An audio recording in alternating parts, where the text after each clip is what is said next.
monde, je suis ravie de vous retrouver aujourd'hui pour une nouvelle vidéo. Alors aujourd'hui j'ai décidé de vous partager quelques petites idées cadeaux de Noël pour les personnes qui n'ont pas encore effectué leurs achats cadeaux de Noël ou qui sont en manque d'idées. Donc voilà, je vais simplement vous présenter donc les différents achats que l'on a effectués pour nos enfants, en tout cas qui étaient sur la liste du Père Noël.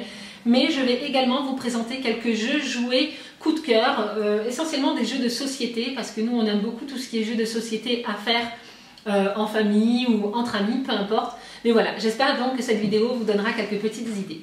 Alors on va commencer par Inès. Donc Inès, dans sa lettre du Père Noël, elle a demandé en fait une machine à coudre.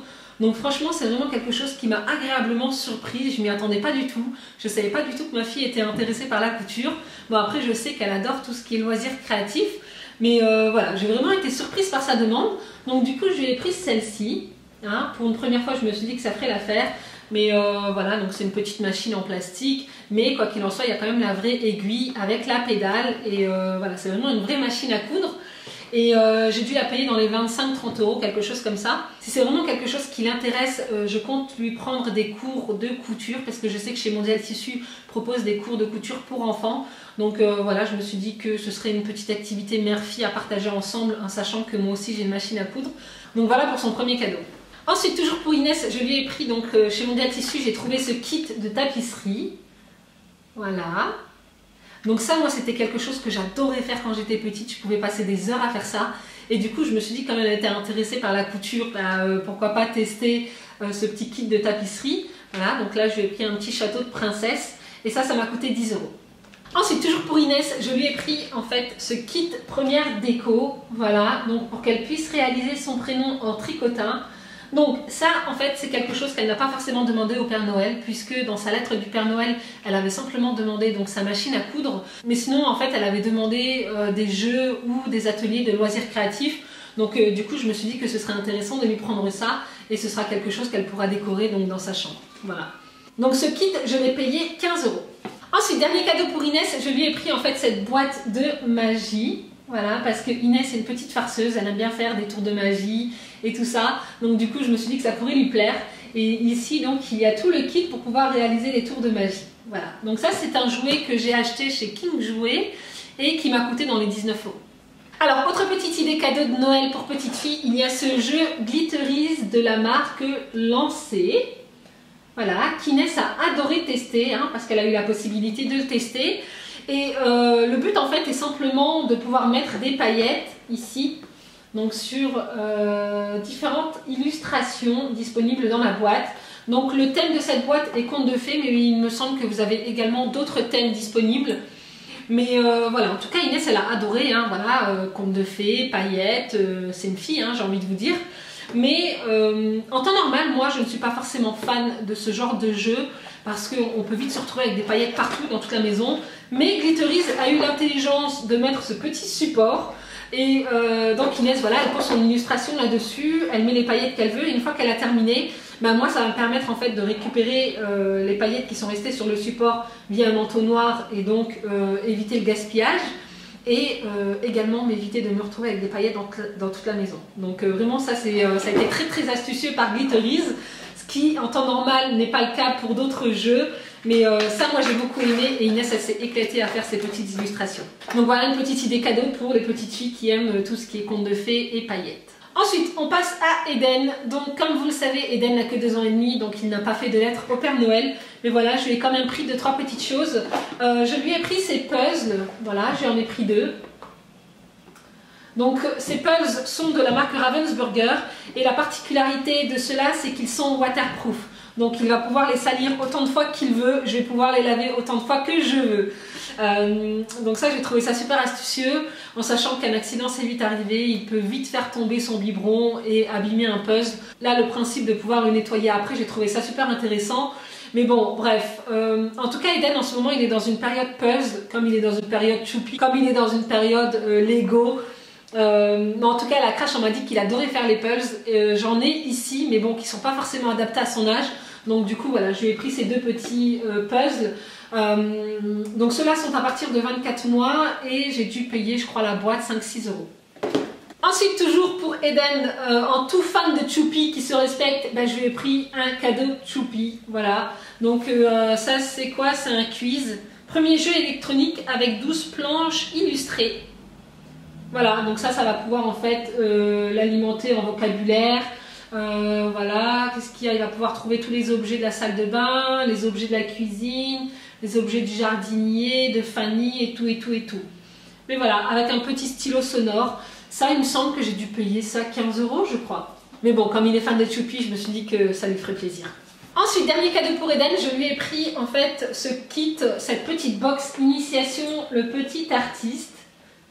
Donc à l'intérieur de cette box, il y a 5 tubes de peinture au doigt, un carnet de peinture, 12 feutres, 5 crayons de cire, 180 gommettes, un carnet de coloriage et 3 paires de ciseaux.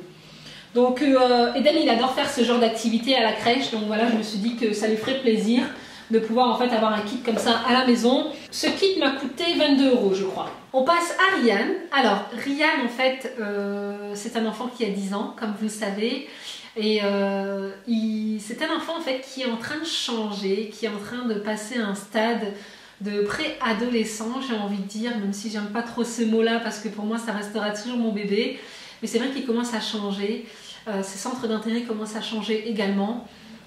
Donc il est toujours aussi passionné de musique, hein, ça change pas, mais c'est vrai que voilà, il est beaucoup plus intéressé par tout ce qui est multimédia, jeux vidéo et tout ça. Et du coup, quand on a fait sa lettre du Père Noël, je lui ai demandé donc ce qu'il voulait. Il m'a dit donc qu'il souhaitait compléter sa collection de BD Gaston Lagaffe, donc voilà, 1 ou 2 livres Gaston Lagaffe, qu'il voudrait avoir donc un jeu Wii, voilà, pour sa console de jeu, et c'est tout. Donc à savoir que en fait Ryan c'est pas un enfant qui est gourmand dans le sens où il ne demande jamais rien. Quand il a envie de quelque chose, il ne demande jamais. Tout ce qui est jouet ou voilà des choses comme ça, c'est pas du tout un enfant qui va faire une crise parce qu'il veut avoir un jouet ou un jeu vidéo ou quoi que ce soit. Si en fait il va nous dire il va plutôt nous dire « Ah, c'est super ça, c'est génial », mais par contre, voilà, il va jamais dire « Maman, tu peux me l'acheter » ou « Je veux l'avoir », quoi. Et du coup, je lui dis « Ok, pour Noël, tu veux donc une BD, un jeu Wii, et est-ce qu'il y a un cadeau qui te ferait plaisir plus que tout ?» Et du coup, il m'a dit « Oui ». Et j'ai dit « Ah bon, bah, qu'est-ce qui te ferait plaisir ?» Et il me dit « En fait, un overboard ». Donc, je ne sais pas si vous savez ce que c'est qu'un overboard, je vous mettrai une petite photo ici si j'en trouve une.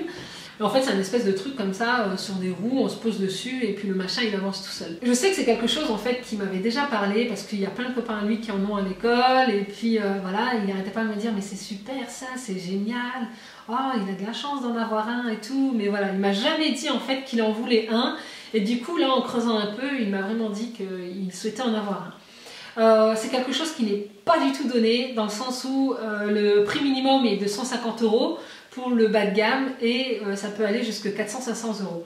Donc pour moi 150 €, je trouve que c'est quand même beaucoup pour un cadeau de Noël. Après voilà, comme je vous ai dit, c'est un enfant qui n'est pas du tout gourmand, à la base il ne demande jamais rien et du coup on s'est dit que cette année on allait lui offrir parce que Ryan c'est vraiment un enfant qui est hyper attendrissant, qui est super sage, qui travaille super bien à l'école, qui a vraiment un comportement, j'ai rien à lui reprocher. Voilà, il a quelques disputes avec sa sœur et tout, comme tout enfant, hein, mais j'ai vraiment de la chance d'avoir un enfant comme lui. Et du coup, voilà, avec mon mari, on a décidé de lui faire plaisir et de lui offrir cet overboard. Et par la même occasion, donc, il aura ce qu'il a demandé, donc un jeu Wii et une BD Gaston Lagaffe. Mais je voulais vous parler donc surtout pour les jeux Wii, parce qu'en général, dans les magasins, les jeux Wii, c'est vendu, je sais pas moi, une trentaine ou une quarantaine d'euros. Donc moi, je l'en ai acheté chez Cash Converters parce que ils ont des prix défiant toute concurrence, c'est un truc de dingue. Donc par exemple, ce jeu-là, je l'ai acheté 3 € et celui-ci, je l'ai acheté 6 €. Donc voilà, chez Cash Converters, on peut vraiment trouver énormément de jeux comme ça pour différentes consoles, que ce soit DS, PS ou peu importe. Bon, je m'y connais pas du tout, hein. Mais bon, bref, ils ont vraiment un large choix. Donc voilà, je lui ai pris ces deux petits jeux qui au final m'auront coûté 10 €. Ensuite, je vais vous présenter donc quelques petites idées de jeux de société qu'on peut faire en famille ou entre amis. Donc nous, on adore faire ce jeu. Voilà, c'est un jeu qui vient de chez Ikea. Donc c'est une tour en bois, voilà. Donc en fait, il suffit de superposer des petits éléments comme ça pour pouvoir former une tour. Puis il faut en fait enlever chaque élément, voilà, d'une seule main sans faire tomber la tour. Donc voilà, nous c'est un jeu qu'on adore faire et Ryan et Inès adorent ça. Donc j'ai voulu vous le présenter. Je l'ai acheté chez Ikea et je sais pas, il a dû me coûter une dizaine d'euros.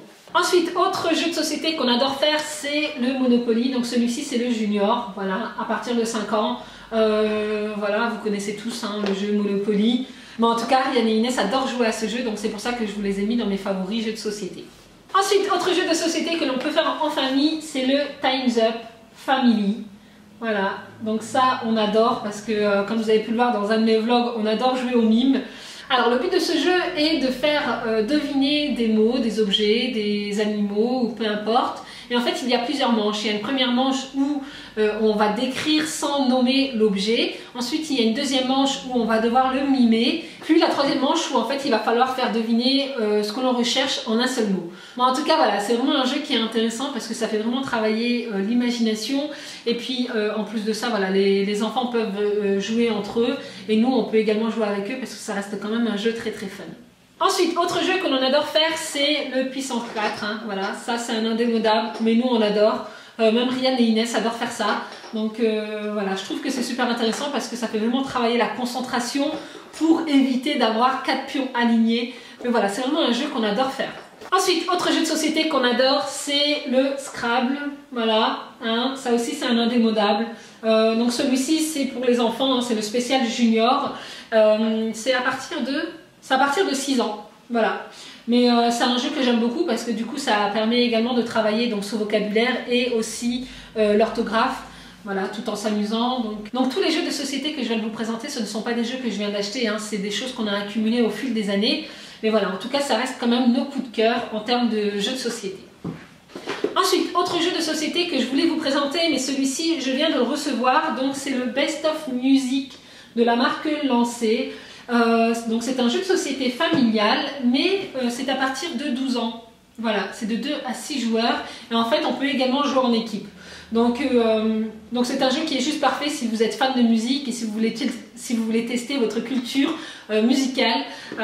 Donc le but en fait est ici on a un plateau voilà, avec des pions. On doit répondre à certaines questions pour pouvoir retrouver l'artiste ou le nom d'un titre ou peu importe. Et ensuite avancer jusqu'à arriver en fait à le Best of Music. Donc c'est un jeu qu'on a testé et qu'on a beaucoup aimé. Après c'est vrai que des fois les enfants étaient un petit peu perdus face à des artistes qu'ils ne connaissaient pas.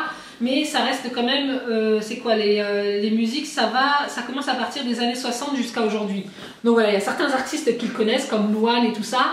Il y a d'autres tubes ou d'autres chansons ou d'autres artistes qu'ils ne connaissaient pas. Bon, en tout cas voilà, c'est un super jeu si vous voulez passer un bon moment entre potes ou même entre familles pour pouvoir en fait tester sa culture musicale. Donc franchement nous on a adoré, moi et Olivier on a adoré en tout cas. Bon et bien voilà les filles, en ce qui concerne donc cette vidéo, j'espère qu'elle vous aura plu, j'espère qu'elle vous aura donné quelques idées de cadeaux si vous n'avez pas encore effectué donc, vos achats. Donc si cette vidéo vous a plu, n'hésitez pas à la liker, n'hésitez pas à vous abonner à ma chaîne si ce n'est pas encore fait et à activer la petite cloche hein, parce que si vous n'activez pas la petite cloche, eh bien, vous n'êtes pas prévenu à chaque fois que je poste une vidéo et ça ce serait dommage d'en rater une. Et donc en attendant une prochaine vidéo, moi je vous fais plein de gros bisous et puis je vous dis à très bientôt.